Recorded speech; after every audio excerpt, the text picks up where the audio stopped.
Hello everyone, कैसे हो आप लोग। इजी कुकिंग विद बॉबी में आप लोगों का बहुत बहुत स्वागत है। आज मैं शेयर करने वाली हूँ बिल्कुल नई सब्जी, एकदम डिफरेंट बेसन की सब्जी, बहुत लाजवाब।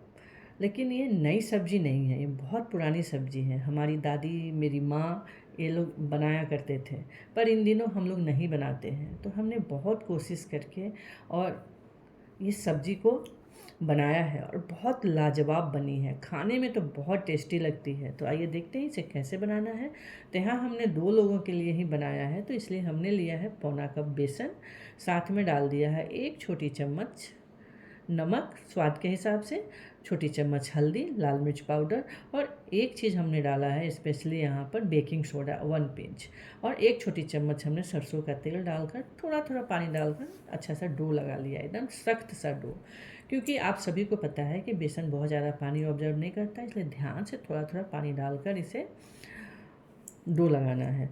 तो डो लगाकर थोड़ी देर के लिए इसे रेस्ट पे छोड़ दिया है। अब चलते हैं ग्रेवी के लिए। तो आइए बनाते हैं ग्रेवी। तो यहाँ पे हमने एक पैन को गर्म किया है, 1 बड़ा चम्मच सरसों का तेल डाल दिया है, साथ में डाल दिया है 1 बड़ी इलायची, 3 से 4 लौंग और 2 सूखी लाल मिर्च, और करीब 8 से 10 हमने लहसुन की कलियां डाली है। 2 छोटा प्याज जिसे हमने फाइनली चॉप कर लिया था, यानी रफली चॉप किया था, उसे इसके अंदर डाल दिया है। करीब 1 से 1.5 मिनट इसे भूनना है, चलाते हुए लो टू मीडियम फ्लेम पर, बहुत ज़्यादा नहीं भूनना है।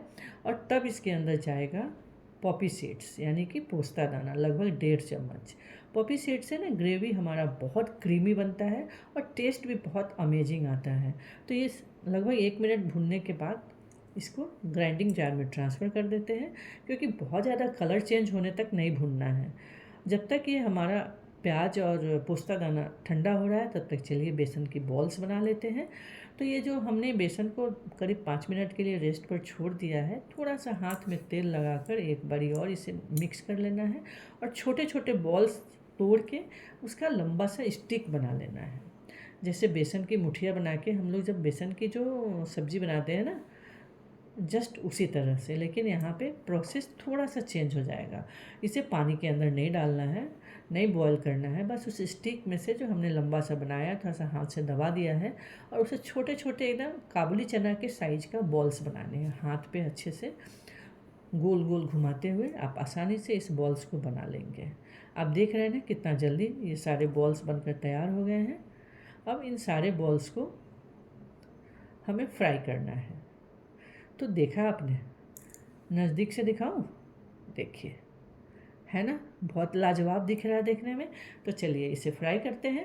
तो एक पैन को हमने पहले से गर्म कर लिया था, और लगभग 1 छोटा चम्मच हमने इसके अंदर तेल डाल दिया। बहुत ज़्यादा तेल डालना नहीं, जस्ट हमें इस पैन को गीला करना है, और इसे फ्लेम को हाई नहीं करना है, एकदम मीडियम फ्लेम पे, या आप चाहें तो लो भी कर सकते हैं। और इसे चलाते हुए भूनना है, बिल्कुल नहीं छोड़ना है, नहीं तो ये कहीं ना कहीं जल सकता है और इवनली ये कुक नहीं हो पाएगा। और हमें इवनली कुक करना है, इसलिए लगातार इसे चलाते रहना है। तो आप देख सकते हैं कितना अच्छा से इसका कलर चेंज हो रहा है, देख रहे हैं ना। तो जब तक ये हमारा बॉल्स भून रहा है, एक छोटी सी रिक्वेस्ट तो बनता है ना। अगर आप मेरे चैनल पर नए हैं तो प्लीज़ इसे सब्सक्राइब ज़रूर कर लीजिएगा, और बेल आइकन को हिट ज़रूर कर दीजिएगा, ताकि कोई भी नई वीडियो आएगी ना तो आपको नोटिफिकेशन मिल जाएगा। तो लगभग हमारा बॉल्स भून चुका है, आप देख सकते हैं बहुत अच्छा ये क्रिस्प हो रहा है। अब चलिए इसे ट्रांसफ़र करते हैं एक दूसरे प्लेट में, और अगले प्रोसेस की तरफ चलते हैं। आइए, तो यहाँ हमने एक पैन में 2 टेबल स्पून तेल डाल दिया है, साथ में डाल दिया है आधी छोटी चम्मच जीरा और 1 तेज़पत्ता, बे लीफ जिसको कहते हैं, और इसे थोड़ी देर भून लेते हैं। और जो प्याज वाला मसाला हमने पीस कर रखा है ना, उसे इसके अंदर ट्रांसफ़र करते हैं। थोड़ा सा मिक्सी के जार में थोड़ा सा पानी डालकर भी इसके अंदर डाल देते हैं, ताकि सारा मसाला अच्छी तरह से ये भून जाए। इसे चलाते हुए जब तक ऑयल रिलीज नहीं होता है, तब तक इसे भून लेना है। तो बहुत जल्दी ये भून जाता है। तो जल्दी भूनने के लिए आप इसमें स्वाद के हिसाब से नमक डाल दें। लोग कहते हैं कि नमक डालने से मसाला जल्दी भून जाता है, तो आप डाल सकते हैं, और इसे ऐसे चलाते हुए भून लेना है। तो बस हमारा मसाला भूनने को ही आया, देखिए हमारा मसाला अच्छी तरह से भून चुका है, चारों तरफ से ऑयल रिलीज हो गया है। अब चलिए थोड़ा बेसिक मसाला इसके अंदर डाल देते हैं। तो जैसे हमने यहाँ पे डाल दिया है आधी छोटी चम्मच हल्दी पाउडर, इसके साथ ही जाएगा थोड़ी सी लाल मिर्च पाउडर और स्वाद के हिसाब से, और 2 छोटी चम्मच हमने डाल दिया है धनिया पाउडर। और इन सारे मसाले को अच्छी तरह से मिक्स करके कुछ सेकंड के लिए भून लेना है, क्योंकि ऑलरेडी हमारा मसाला पहले से भून चुका है और धनिया भूनने में बहुत ज़्यादा वक्त लगता नहीं है, ये बहुत जल्दी भून जाता है। अब चलिए हमारे पास जो पहले से बॉल्स हमने फ्राई करके रखे थे इसके अंदर डाल देते हैं। इस स्टेप का बहुत ज़रूरत है, यानी कि बहुत इम्पॉर्टेंट है ये स्टेप, इसलिए कि अगर मसाले के साथ ये बॉल्स को भून लेंगे तो ये सारा मसाला इसमें अच्छी तरह से लिपट जाएगा और अच्छी तरह से टेस्ट भी बॉल्स के अंदर आ जाएगा। तो थोड़ी देर के लिए मसाले के साथ बॉल्स को भून लेना है, लगभग 1 मिनट तक। फ्लेम को लो रखेंगे, हाई नहीं रखेंगे, नहीं तो मसाला जल सकता है। इसी तरह से चलाते हुए थोड़ी देर के लिए और भून लेना है। आप देख सकते हैं कितना बढ़िया सा कलर मसाला का हो गया है। और यहाँ हमने बहुत ज़्यादा मसाले का यूज नहीं किया है, बस हल्का मसाला में सब्ज़ी बहुत टेस्टी बन जाती है। तो पानी हमने यहाँ पे गर्म पानी डाला है, पानी को अच्छी तरह से बॉईल कर लिया है। और जितना पानी डालने से हमारा जो बॉल्स है पानी के अंदर डूब जाए, बस उतना पानी डालना है। तो लगभग 1 गिलास हमने इसमें पानी डाल दिया है।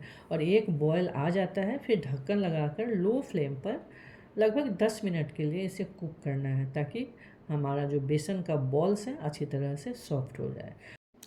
तो लगभग 7 से 8 मिनट हो गया है। तो आइए ढक्कन हटाकर देख लेते हैं। तो आप देख सकते हैं कि बॉल्स की साइज कितनी बड़ी बड़ी हो गई है, यानी कि हमारा बेसन बॉल्स और अच्छी तरह से सॉफ्ट हो रहा है। तब यहाँ पे थोड़े से मसाले ऐड करते हैं, जैसे थोड़ी सी अमचूर पाउडर और थोड़ी सी गरम मसाला। तो लगभग आधी छोटी चम्मच हमने यहाँ पर मिला दिया है अमचूर पाउडर और आधी छोटी चम्मच गरम मसाला। अच्छी तरह से दोनों मसालों को ग्रेवी के साथ मिक्स कर देना है और इसे ढक्कन लगाकर लो फ्लेम पे थोड़ी देर के लिए सिमर पे छोड़ देते हैं, ताकि और भी जो ऑयल है वो रिलीज हो जाए। तो चलिए ढक्कन लगा देते हैं।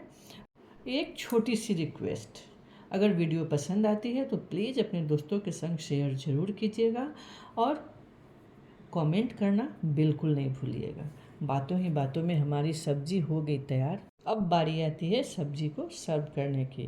तो थोड़ी सी धनिया पत्ती से गार्निश करके इसे सर्व करते हैं, और आप इसके साथ रोटी, नान, पराठा कोई भी चीज़ सर्व कर सकते हैं। बहुत लाजवाब और डिफरेंट टेस्ट वाली ये सब्जी है, बेसन की गोली वाली सब्जी। तो देरी किस बात की है, आप भी बनाइए और इन्जॉय कीजिए अपने फैमिली एंड फ्रेंड के साथ। मैं मिलती हूँ नेक्स्ट रेसिपी के साथ, तब तक के लिए बाय बाय।